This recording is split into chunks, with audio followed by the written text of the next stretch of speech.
কলকাতার শিয়ালদহ স্টেশনে প্রায় সব ট্রেনই চলে গেছে।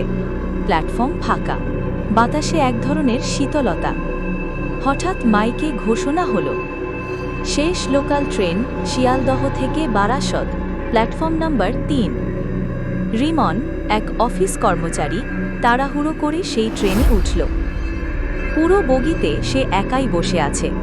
বাইরে হালকা কুয়াশা, জানলার কাছে পানির ফোঁটা জমছে। ট্রেন চলতে শুরু করল। স্টেশনগুলো পেরোতে লাগলো একে একে, কিন্তু অদ্ভুতভাবে কোথাও কোনো যাত্রী উঠছে না। হঠাৎ দরজার কাছে একটা ছায়া দেখা গেল।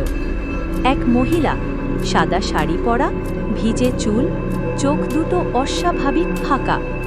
রিমন ভাবল হয়তো কোনো যাত্রী, কিন্তু ট্রেনের আলো এক মুহূর্তের জন্য নিভে গেল, আর আলো জ্বালাতেই মহিলা ঠিক তার সামনে বসে আছে।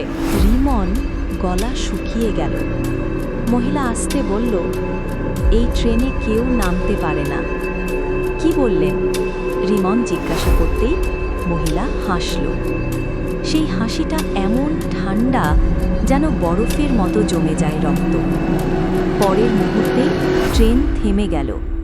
রিমন চারপাশে তাকিয়ে দেখল কোনো স্টেশন নেই, শুধু কুয়াশা আর লাল আলো।